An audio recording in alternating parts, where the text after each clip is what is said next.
I have been getting a lot of letters and inquiries when people have been where people have been asking me questions when the Saturn or the planet Mars, or for that matter any planet that is afflicted, or what we in Vedic sciences call it as a dosha. Now we have the Mangal dosha, which is actually known as the affliction of Mars.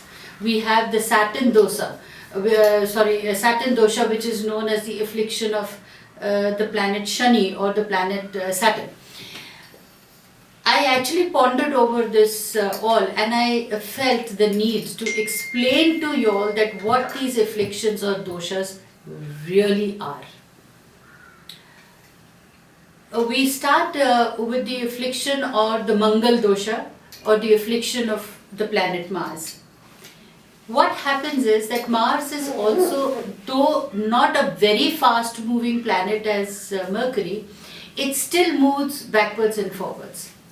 And sometimes it's like an eclipse. Some other planet gets afflicted on this planet, Mars, or known as Mangal, which gets a Mangal dosha.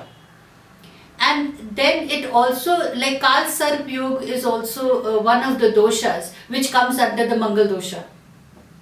It normally happens in the natal charts, never in the transits, but it happens in the natal charts. If a person is born with a particular dosha, then there are certain requisites to remove that affliction or to remove that dosha. Now, since even though I do strongly follow and I have learned my Vedic astrology, but being the practical person that I am, or being the person who has done PhD in occultism, I feel it's very important to practically know that what is this dosha or how does it afflict an individual. Now, there is, if you all are aware, we have the dragon's head and the dragon's tail, which in Vedas it's known as Rahu and Ketu. Now, if all the planets are situated between these two stars, which is dragon's head and dragon's tail, or Rahu and Ketu, a person is bound to be afflicted by the Mars. The person is bound to be like under the Kal Sarp Yog or under the Mars dosha, Mangal dosha. What happens when the dosha is in that chart? Your energies are not exploited to the fullest. Your potentials do not come out however hard you may try. Because there are certain blocked up energies in your body which have to be opened up. The locks have to be opened up. And a little minor or a major dosha is there practically in everybody's chart. So knowing again, having that birth chart which you can actually refer to and know whether that dosha is there or not, and if that dosha is there, how do we exterminate it or how do we unlock it so that the things start moving much better for you. But first, let's see what happens when the Mangal dosha is in your chart. Your personal life becomes erratic because your emotions are oscillating all the time. There are fearful energies in your mind and body. You tend to start thinking, you have a low self-esteem of yourself. There is a self-doubt. On the other hand, you may be very aggressive. You may be having a volcanic temper. You may feel that you do things for the good of the people, but others are not understanding you, and you tend to lose out on friends. Marital problems are seen. Professional problems are seen. The end result is a person does get frustrated, and he's unable to understand that he's intelligent, he's capable, he's trying his best, he is compassionate, because every individual loves to believe that what he's doing is correct. And it is rightly said so. You must believe yourself. You must believe that what you're doing is correct. But sometimes giving yourself and doing actual introspection, you may realize that maybe your attitude or the way you're coming out or being perceived as the other person is wrong. You are definitely being correct in your mind and heart, But your anger is not justified from the third person's point of view or from the other's point of view, that the way you are coming across is not accepted by the world at large.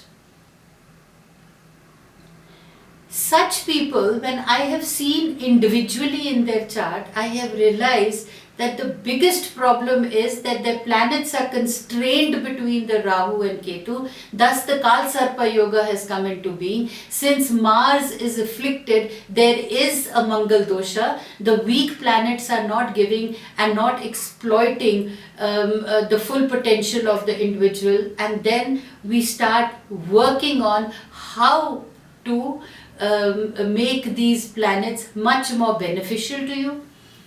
How you need to understand that which are the periods when you can embark and put your best foot forward, and which are the periods that you need to take a back seat. Now there are certain, exercises that we need to do. When the Mangal dosha is there, you will not be able to give vent to your talents or potential to the fullest, or the way you are going about in life is not very well accepted or perceived by the other people.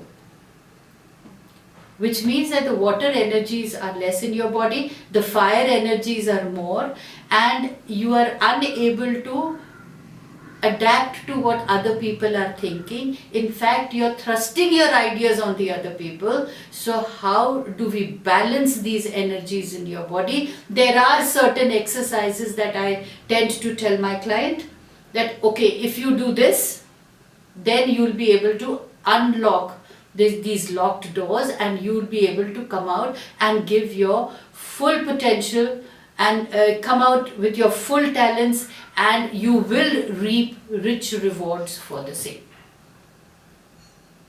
But before knowing whether the Mangal dosha is there or not, before knowing whether affliction is there or not, the exercise cannot be carried out. Sometimes people say, okay, you let us know about the exercises and we'll carry out irrespective. Now there is a catch there also. Anything that you overdo is also bad. Anything that you underdo is also bad. So you first need to know whether the affliction is there or not, whether the dosha is there or not. If the dosha is not there and you do the same exercises, the result would be definitely detrimental. It is something like sweetening your tea with a lot of sugar just because you like it sweet. It becomes bitter. So it's important to know which dosha is there, whether it is the Mangal dosha, the Shani dosha, or whether your Shukra planet is affected, that is the Venus is affected, or whether it is Mercury that is going retrograde, or whether the Sun is not giving its full energy to you and you are not able to retain it. You need to know. It is something like, here I can give you an example. You must have come across people who do self-medication a lot. They refuse to go to the doctor. They know they have a headache, they'll pop a pill, go over the counter and take a tablet over the counter. Now that can prove harmful. You can't overdose yourself with something. You cannot self-medicate yourself. So it's important to consult a proficient astrologer and know individualistically again that what dosha is in your chart and whether your chart has a dosha also or not. Sometimes I have come across clients who have come and asked me, I had heard that I have Mangal dosha in my chart.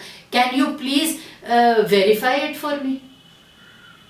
I have done so many pujas and I have done so many vidhis and I have done so many things, but yet I do not seem to get the results that I so desire. And on seeing the chart, I realized it wasn't a Mangal dosha. Basically some other planet was afflicted and he was not able to work on that, whereas he was going on barking the wrong tree. Mangal dosha or the Mars affliction has a lot of importance in the natal chart. It actually can subdue a person. It actually can make a person feel frustrated in life, because in spite of doing everything, things just don't seem to move forward. And a person who can actually become emotionally very, very fragile can never do professionally very, very well. And if perchance he is doing professionally very well, he'll still keep feeling hollow inside his mind and heart, and will not be able to achieve happiness in life, for the simple reason because his Mars is afflicted. There is a Mangal dosha. So to know whether you have a Mangal dosha or not, get your individualized charts done. And trust me, you don't have to go through the rigmarole. People are half time scared that if there is a Mangal dosha, God knows what the astrologer is going to tell me to do, what are the pujas that he's going to tell me to do. All these things also scare a person. So I would say just go to an astrologer who has a thorough knowledge of all these things, because personally I can vouch that to remove all these afflictions, or to even remove Mangal dosha in your life, there are practical ways to do it. And my most practical phenomena is realization and acceptance is battle half won.